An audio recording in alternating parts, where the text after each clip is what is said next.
Hey everybody, and welcome to session 1. I just had a technology failure and I'm a little bit sad that I lost the video, and that confuses me when I have to remake a video because I don't know if I've already said something to you. But anyway, I'm in session 1. I'm looking at the checklist. Make sure you use the checklist as needed. You can check items off to make sure you're kind of staying on track and doing the things you want to be sure you do in session 1. Videos like the one you're watching they do not add extra crucial secret information. So don't feel like you have to watch the video and take a bunch of notes. They're really here to help walk you through, for me to walk you through what you're going to be doing in the session.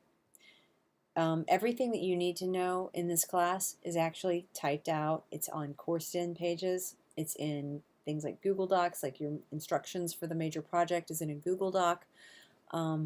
It's in PDFs that you'll see throughout this class. So that kind of thing. There are some videos that I do want you to watch. For example, there's a diffusion model called CBAMS that you'll see in a few sessions. And there are some videos that are on YouTube that you can turn on the closed captioning for those if you want to. But those are curriculum, those are content, and you will want to watch those. So sometimes there are actual videos that you want to watch. But when it comes to my videos, they're usually decorative and they add a different dimension that might be helpful to some of you. But if you're not into watching videos, if you're too busy, if reading is your thing and you don't want to watch a video, you don't actually have to watch my welcome videos. Okay, so it could be that you find that you want to turn this thing on while you're making your supper. All right, in terms of what's due when, check out the course plan. It will tell you that this is a 2-week module and that you have 2 discussions that are due Sunday, September 4th. Just because they're due then doesn't mean you should wait till then to start on them. So I suggest you get going on them earlier in the session, okay? Especially because we don't want project team formation to be something that we don't want you to start procrastinating with your project stuff or your group project from the get-go. So show your potential teammates that you're a go-getter. Get into that project team formation discussion board early and often. And if you use the subscription tools in Courseden Discussions, and I did send an email out a couple days ago about discussions, not only how you can tweak the settings, but I also linked to the UWG Online video on discussions, and it showed you how you can subscribe to discussions and that kind of thing. If you go into your Courseden settings, like where your name is in the upper right hand corner, you've got account settings and you've got notifications. And so you can check out those notifications and tweak those settings to tie yourself into what's going on in your course a little bit better, and you can actually get notified when certain discussion boards, when people respond to you. So that is something that you might want to play with for this particular discussion as you're forming teams. Because what I've noticed is when people go into that project team formation discussion board, they might be like really hot and on, for like the first 3 days. And they might be like, oh, they might be like 90% of the way to getting on a team. But then they drop the ball and they don't come in for 10 days. And this team has already been formed and filled up. And if you wait till the last Sunday of the session, and you're like, oh, well, they seem like they wanted me, but, oh, they're already full. Well, don't do that. Don't disappear. Use the notifications tools to stay in touch, all right? We've got school library media folks in here and IT folks. I hope you guys will mingle freely. You do not have to put yourselves in your IT silo and your school library media silo. You guys have more in common than not. A lot of the things you'll do in your job, if you are an IT leader in your school and you're a school library media specialist, maybe those 2 roles, very likely to be collaborating and actually doing a lot of things together and a lot of things in common. You have more in common than not. So don't silo yourself, but I am going to silo you for a second. Please check out the program standards that underpin your program, okay? You want to read those regularly. You want to strive to be the best professional against those standards that you can. Now and throughout your program, you'll probably, I know in the IT side for sure, you're going to be doing a portfolio, you're going to be highlighting artifacts you've built in this program, and you're going to be sort of arguing how they fit under various standards in the program. And I think school library media, you definitely do that kind of thing. There's like you probably do it even more in an even more systematic way than on the IT side. I know I've seen it in the past. I'm not 100% sure, but you can ask your program faculty in School Library Media, what is it that we have to do with our standards?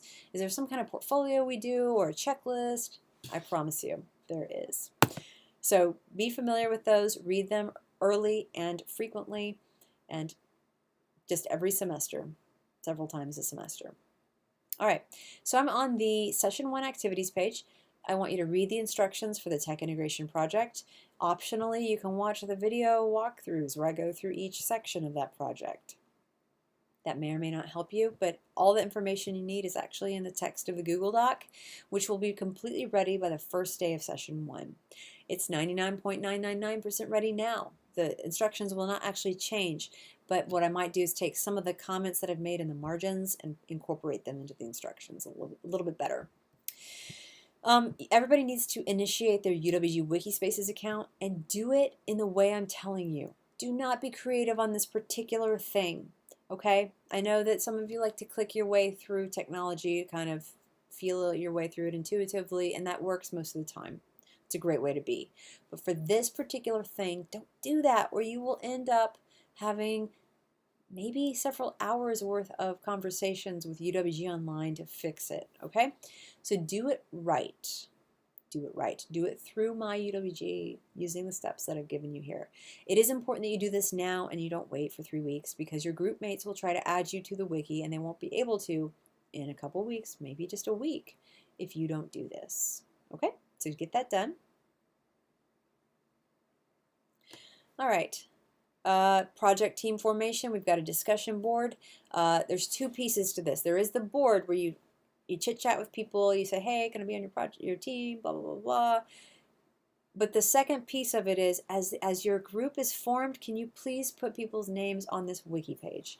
And if you could put, I don't know if I specify this anywhere, but you don't have to put everybody's full name, but if you could put the first name and the last initial, I'm going to go ahead and write that down on the wiki. Let me do that right now before I. First name and last initial, comma, please. And I will make that big so that you guys can see it. All right. That way we don't put people's full names out on the wiki. It is a public page. I mean, I don't think it's going to harm anybody if we do, but let's not do that. Let's just put first name, last initial, please. That is, as your group is confirmed that these people are on your team, put the name on the wiki as well. And even if you're not 100% sure that person's going to be in your group, go ahead and put them on there, because that's good. It's better than not. Okay? So with these 2 tools, discussion board on the one hand and this wiki page, I think you can form the teams pretty well.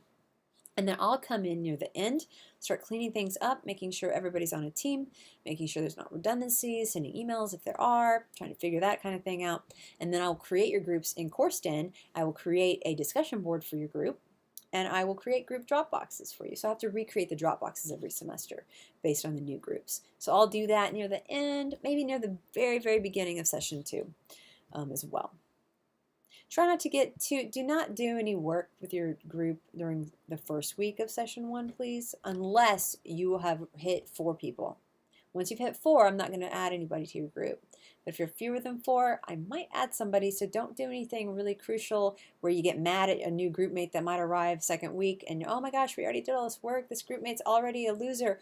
Don't do that. Don't do any crucial work during the first week, during the first 50% of session 1, please. And certainly if you're just a group of 2, even if you're a group of 3, you might check with you might be like, we're ready to move on and we're ready to meet and do stuff. Can we please get going? Why don't you just check with me if you don't mind? Send me a quick email if you're just so chomping at the bit. I really appreciate it if you are chomping at the bit. But again, there's a tiny chance I would add somebody to your group. I might need to.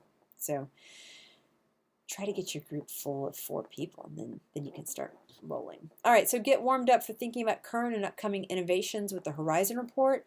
A new Horizon Report will actually come out in September of this year, the 2016. Some of you are not going to work in K-12. You're actually interested in other fields. You might go check out a different Horizon report, but really you'll probably notice that the reports have a lot in common. Even the K-12 sector, the higher ed sector, a lot of their technologies are going to probably be overlapping or in common. There may be other divisions. I think there's a museum Horizon report. There are other educational sectors besides K-12 and higher ed, but those are two good ones to look at. So if you're K-12 and that's all you're interested in, just check out the K-12 one. Same thing. If you're not headed to K-12, if you're headed to another sector, check out higher ed. Check out one of the other ones on the Horizon Report site. But this is it's a really fascinating, interesting look at where technology is headed. They do surveys across the world to see what we're working with now, what we're going to be working with in the near future, and then a little bit further out. And what are some big trends? In terms of reading and discussion, there's several areas that we're looking at. One, I want you guys to be thinking about learner-centered instruction. That's what the paradigm change will kind of give you a little bit of that. The learner-centered paradigm article, that's the second article that's in the first PDF. That will focus a little more on that. The second PDF, ON's Learner-Centered Tech Integration, a book chapter, it will give you some specific examples of learner-centered or student-centered instruction and kinds of tools that we can use to foster it. So that's learner-centered stuff. The paradigm change piece, which is in the first PDF, great piece. Actually, both of them are good. They're going to talk about systemic change in schools and in education. And Riegel Luth is a huge thinker in the field of educational change. The Ellsworth piece, that's the third PDF, that draws from some more classic theorists in change theory, like Rogers. And it also kind of, it does focus on education, which is good. Some of the readings we'll do this semester about change and moving organizations in a certain direction are not in the education sector at all. They might just be about change in an organization more generally. But all of these articles will deal with education for this very first thing. So you're going to read these articles, and then you're going to have a general discussion. You can tie it into your own life, tie it into your interests, the places that you see yourself going as a professional. The more you can put in about yourself and try to make connections to what you're about, it makes the discussion more meaningful for you. It also makes the discussion more interesting, okay, if you can kind of relate it to yourself. All right, so that's session 1. Again, we've got 2 discussions, and I want you to let me know if you have any questions, concerns. I'll usually address those through a mass email through CourseDen, so a mass email. That way, if you have a question about my announcement or my clarification, you can just send me an email right back in response to it. I used to do all my my announcements through the home page, but I realized I'm just blasting stuff out, but you can't respond as easily as if I just do an announcement. So keep an eye out for that. If you see a little red dot on your email, check your email, because I'm sending out announcements. I'll probably send at least one a week, definitely one per session. And even if you don't have a red dot on your message alert thing, you don't have a message alert, go in there regularly to double check. And I'm going to go in right now and kind of talk you through it. But if you click on your email, go to email, and you filter by and click all messages. So scroll up to the very top, all messages. That will ensure that you're seeing all of them. Sometimes messages can get hidden and you can't see them, obviously, and you might not even have a red dot, but you actually have a new email. So go in there and check regularly that you do. All right, that's it. I'm going to stop talking. Bye-bye. Thank you.